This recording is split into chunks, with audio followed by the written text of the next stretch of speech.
Many of you guys know that I like to buy stocks pretty close to their 52-week lows, mainly because it normally means that the market could somewhat be making a mistake or there's a lot of pessimism, because I like to buy assets that people hate and I try to sell them when people love them. I don't buy into the next story. I don't buy into the hype or the AI or whatever is going to be the future. I try to buy any asset, if it's a growth stock, value stock, even cryptocurrency, whenever people really hate them, whenever they're close to their lows, and I try to sell them whenever the sentiment change and people love them again. And this is how I've been able to generate pretty good returns in the market. And another stock or industry that's trading pretty close to their 52-week lows is actually the railroad stocks. And I'm going to talk about UNP, Union Pacific, in this video, as I noticed a lot of retail investors for some reason actually really like UNP. I'm gonna review it as it's around 8% off its 52-week lows. Chart look at like a double bottom over here, so it could be a pretty bullish pattern for the stock. So I'm gonna look at the stocks, the risk, the valuation model, and try to determine a good price for UNP.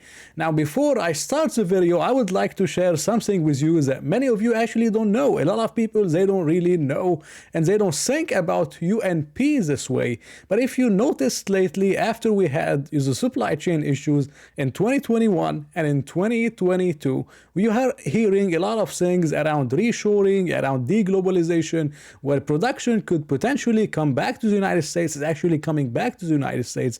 And another country that benefits from that is actually Mexico. Now, you might be thinking, what does UNP even have to do with Mexico? If you look at the rail that UNP actually owns, it's mostly in the United States. So what does UNP even have to do with playing the deglobalization or reshoring in general? Well, many people don't know that UNP actually has access to Mexico through 6 main rail gateways, and they mainly own 26% stake in Ferromex. Ferromex is a rail company in Mexico, and UNP owns 26% of this company, and they own most of the important rails that connects Mexico through a lot of hubs into the United States, from El Paso, from pretty close to California, from many other places. So they own 26% of the company, and UNP is in some ways not only a bet on more production in the United States, more transportation, but also more transportation from Mexico if we have more near reshoring out of China and these countries back to the United States and Mexico. So actually UNP could be some way to actually play it, and many people actually don't know about this. Now, instead of trying to review the latest earnings, which many of you can do, and it's very easy to review, I'm going to talk about a little bit more on the valuation, some of the risks, and talk about the upside potential in general. Now, looking at a basic PE ratio, it's now around 17.5. And if we look at the history of the company, 17.5 is not a bad valuation. It was trading as high as 28, 29 times earnings, and now it went to 17.5 earnings, which is not bad. Now the mean for the company is around 18 times, and it traded as high as 29 times. So this would show us that with a 17 PE ratio, now UNP is officially back to its mean, targets that it has been trading at over the past 10 years. But it doesn't really tell us that UNP is somewhat of a bargain. It tells us that UNP is pretty close to fair value, but it's not like, if it was, for example, in the 15s, 14, 15s, that would get me very, very interested, because it's much, much lower than the mean. But around 17.5 times, it's showing us that UNP could be fairly valued, but not extremely, extremely undervalued. And something else that I like to look at with these stocks is actually the dividend yield, because a lot of people own the dividend, and they do increase the dividend, I believe 12% every single year, which is amazing. And now the dividend yield for UNP is 2.5%. And if we look at the trend, it's at the higher end of the range. The mean dividend yield is around 1.8%, and now it's around 2.5%. So it's much closer to the high. It's traded as high as 3.2%. Both of those metrics are showing us that UNP is not overvalued at such prices.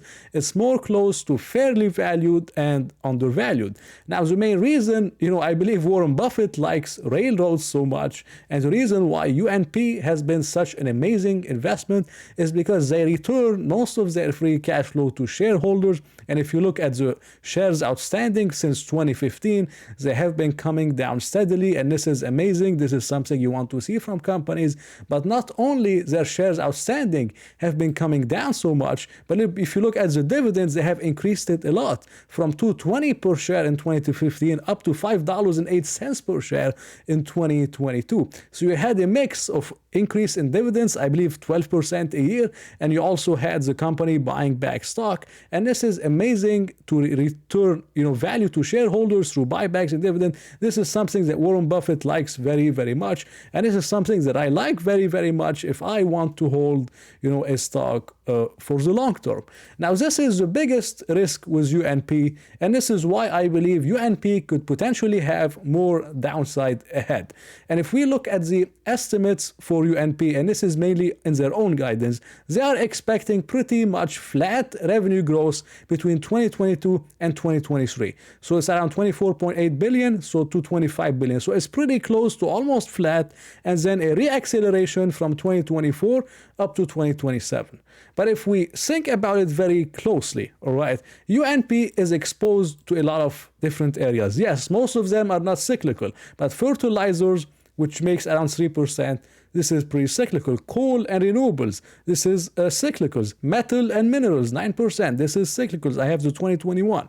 Automotive, around 9%, this is very, very cyclical, and we're going to start seeing, more a slowdown in this area. 22% is from intermodal, which is, somewhat cyclical. So a lot of the UNP, freight revenues is actually cyclical. And if we look at how UNP performed in terms of earnings in the last major downturn we had, which was between 2008 to 2009, UNP declined 21% in revenues in 2009. Now, I'm not suggesting this is another financial crisis. We're not going to have a financial crisis, most likely not, but we're having somewhat of an economic slowdown where the Fed raised interest rates at the fastest pace in history. So we're eventually going to have this slowdown, and it's happening right before our eyes. And in 2009, earnings declined 21%, yet in 2022 or 2023, do you really want me to believe that earnings are just going to be flat? This is not something I'm willing to bet on, which is why I believe UNP will most likely have to revise their guidance lower and at least price in somewhat of a decline, maybe 5% decline, 6% decline. I am not suggesting a 21% decline like we had in 2009, but I would be expecting at minimum 3 to 5% decline, which could, make a big difference in the estimates, and it could send UNP to new 52-week lows, in my personal opinion. And this is what I used to value UNP in my own valuation model. I used most of the analyst estimates on the average revenue growth of 3%, except I used a decline of 5% in 2023, because I would have a very, very hard time actually believing there is a recession in this massive economic slowdown that we are entering. We are starting to see it in the ISM. We are starting to see it in some jobs numbers and stuff. I would never believe that UNP is just going to be flat for 2023. So I priced in a 5% decline for 2023 and then 3% revenue growth every single year for 2027. Net income margin 29%, so it's pretty much the same. Now this is the trick, and I used a 20 PE ratio for very good reasons. Now the mean PE ratio is 18, but I showed you a 20 PE ratio to try to show you the best case scenario with UNP. Now using a 20 PE ratio, and I used a 5% dividend. Now this is not a dividend, this is the dividend yield of 2.8% and combined with the share buyback. So I used their free cash flow yield. The free cash flow yield of the company is 5%, meaning they can return 5% to you as a shareholder every single year if they take all of the free cash flow to do buybacks and dividends. So I used 5% for a shareholder yield. And if I use this 5% combined with a 20p, I get around 52% on the upside over the next 5 years, or around a 10% compounded every single year for the next 5 years, which is pretty close to the S&P's average return. It's really not bad at all. But for me personally, I normally like to double my money every 3 to 5 years. And it's hard to do with a railroad company because it's mostly, value to shareholders returned, through buybacks and dividends. But if I ever want to double my money with UNP at 20 times earnings, if it goes to 18 times earnings, which is the mean PE ratio, you're talking about 40% on the upside or 8%. So there's pretty much no margin of safety with UNP at such prices. But using a 20 PE ratio, I would have to have UNP at $157 per share for me to be able to double my money over the next 5 years with UNP.